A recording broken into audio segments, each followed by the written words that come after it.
আসসালামু আলাইকুম এভরিওয়ান, কেমন আছেন সবাই? আশা করি অনেক ভালো আছেন। তো আপনারা দেখতেই পারতেছেন এসএসসি 2026 আইসিটি 2026 সালের সিলেবাস অনুযায়ী নমুনা প্রশ্ন। এটি সময় আছে 25 মিনিট, পূর্ণমান 25, বিষয় কোড 154, সেট ক। দেখতেই পারতেছেন নমুনা প্রশ্ন 2026 সালের নমুনা প্রশ্ন। তো আপনারা যে যেখান থেকে দেখতেছেন ভিডিওটি, অবশ্যই ভিডিওটিকে শেয়ার করে দিবেন এবং ফেসবুক থেকে দেখলে ফলো করে দিবেন এবং ইউটিউব থেকে দেখলে অবশ্যই চ্যানেলটিকে সাবস্ক্রাইব করে দিবেন। আর যদি ফলো বা সাবস্ক্রাইব করে দেন তাহলে আমি বুঝে নিব যে আপনারা আসলে প্রশ্ন চাচ্ছেন, আপনাদের প্রশ্নের প্রয়োজন। তাহলেই আমি বুঝবো যে আপনাদের প্রশ্ন প্রয়োজন। তাহলে আমি আপনাদের যে সাবস্ক্রাইব বা ফলো করলে আমি সেখান থেকে আপনাদের প্রশ্ন সরবরাহ করব, যদি প্রশ্ন ফাঁস হয় তাহলে, এবং আমার কাছে যদি প্রশ্নটি আসে। আর প্রশ্ন পেতে অবশ্যই সাবস্ক্রাইব করতে হবে। যদি সাবস্ক্রাইব না করেন তাহলে প্রশ্ন পাবেন না। তো প্রশ্ন পাওয়ার চিন্তাধারা আপাতত বাদ দিয়ে আপনারা যে টপিকগুলো পড়বেন, যে টপিকগুলো পড়লে অবশ্যই আপনারা A+ মার্ক পেতে পারেন, সেই টপিকগুলো আমরা দেখব। আর প্রশ্ন পাওয়ার ধান্দা আপাতত বাদ। তো চলুন আমরা দেখে নিব এখন কোন কোন টপিকগুলো পড়লে অবশ্যই আমরা A+ মার্ক পাবো। তো আইসিটি এসএসসি আইসিটি সাজেশন 2026 সকল বোর্ডের জন্য এটি তৈরি করা হয়েছে। দ্বিতীয় অধ্যায়ে হচ্ছে কম্পিউটার ও কম্পিউটার ব্যবহারকারীর নিরাপত্তা। তো 3টি টপিক এখানে রেখেছি আমি। ফার্স্ট অফ অল, কম্পিউটার রক্ষণাবেক্ষণ, সফটওয়্যারের গুরুত্ব। 4টি স্টার মার্ক দেওয়া আছে এখানে, এটি খুব গুরুত্ব সহকারে পড়ব। সফটওয়্যার ইনস্টলেশন ও আনইনস্টলেশন, সফটওয়্যার ডিলিট। 3 নম্বর, সাধারণ ট্রাবল শুটিং। এই 3টি টপিক যদি আমরা খুব ভালোভাবে পড়তে পারি তাহলে আইসিটিতে পাস মার্ক মোটামুটি উঠে যাবে। অর্থাৎ 25-এর মধ্যে এখান থেকে 6 মার্কের মতো কমন পাওয়া যাবে। এরপর তৃতীয় অধ্যায় নাই শর্ট সিলেবাসে। চতুর্থ অধ্যায় যদি আমরা দেখি, আমার লেখালেখি ও হিসাব।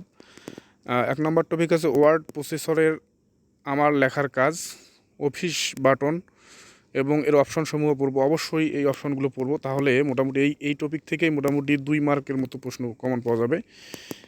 2 নম্বর টপিক হচ্ছে লেখালেখির সাজসজ্জা, টেবিল ও বিভিন্ন ইলাস্ট্রেশন, টেবিল বা সারণীর যোগ করা, ছবি যোগ করা, ওয়ার্ড আর্ট যোগ করা, মার্জিন ঠিক করা, প্যারাগ্রাফের লাইন ব্যবধান নির্ধারণ করা, পৃষ্ঠার নম্বর দেওয়া, বানান পরীক্ষণ ও সংশোধন, এগুলো পড়ব। 3 নম্বর টপিক রাখছি স্প্রেডশিট ও আমার হিসাব নিকাশ, স্প্রেডশিট বিশ্লেষণ, স্প্রেডশিট ব্যবহারের ক্ষেত্র, স্প্রেডশিট ব্যবহারের কৌশল, গুণ করা, ভাগ করা, শতকরা নির্ণয় করা। এই 2টা অধ্যায় যদি আমরা পড়ি, মোটামুটি এখান থেকেই আমাদের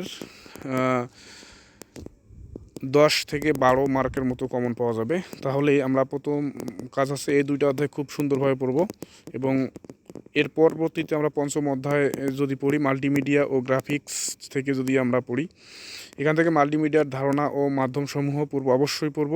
2 নম্বর, প্রেজেন্টেশন সফটওয়্যার, প্রেজেন্টেশন তৈরি করা, পাওয়ার পয়েন্ট প্রোগ্রাম খোলা ও স্লাইড তৈরি করা, প্রেজেন্টেশন সেভ ও সংরক্ষণ করা, নতুন স্লাইড যোগ করা, প্রেজেন্টেশন স্লাইড প্রদর্শন, স্লাইডে ব্যাকগ্রাউন্ড যুক্ত করা এবং ব্যাকগ্রাউন্ড পরিবর্তন করার উপায়। 3 নম্বর টপিকটা হচ্ছে স্লাইডে ছবি সংযুক্ত করা, স্লাইডে ট্রানজিশন যুক্ত করা, লেখার স্বতন্ত্রভাবে ট্রানজিশন প্রয়োগ করা, ট্রানজিশনের শব্দ প্রয়োগ করা, স্লাইডে ভিডিও সংযুক্ত করা। এবং সর্বশেষ 6ষ্ঠ অধ্যায়টি যদি আমরা দেখি, 6ষ্ঠ অধ্যায় সম্পর্কে পড়লে আমরা সমস্যার সমাধানে প্রোগ্রামিং ভাষা, মেশিন কোড ও মেশিন ভাষা কি, পাইথনে প্রোগ্রামিং এর যাত্রা শুরু, চলক ভেরিয়েবলের নামকরণ, এগুলো যদি আমরা পড়ি মোটামুটি এসএসসি 2026 আইসিডি থেকেই আমরা A+ মার্ক তুলতে পারবো। আমরা অবশ্যই এই প্রশ্নের আশায় না থেকে এই বিষয়গুলো কমপ্লিট করব। তারপর যদি, যেহেতু প্রশ্ন ফাঁস হওয়ার একটা গুঞ্জন উঠতেছে, তো অবশ্যই আপনারা যদি এই প্রশ্ন পেতে চান তাহলে অবশ্যই সাবস্ক্রাইব করে রাখবেন এবং কমেন্ট করে রাখবেন যে আপনি কোন বোর্ড থেকে প্রশ্ন পেতে চাচ্ছেন। তাহলে আমি যদি প্রশ্ন কোনো ক্রমে পাই তাহলে সবাইকে দেওয়ার চেষ্টা করব। তো এতক্ষণ সাথে থাকার জন্য আপনাদের অসংখ্য ধন্যবাদ। ভিডিওটিকে শেয়ার করে দিন যাতে আপনার বন্ধু বান্ধব ভিডিওটি দেখতে পারে। ধন্যবাদ সবাইকে।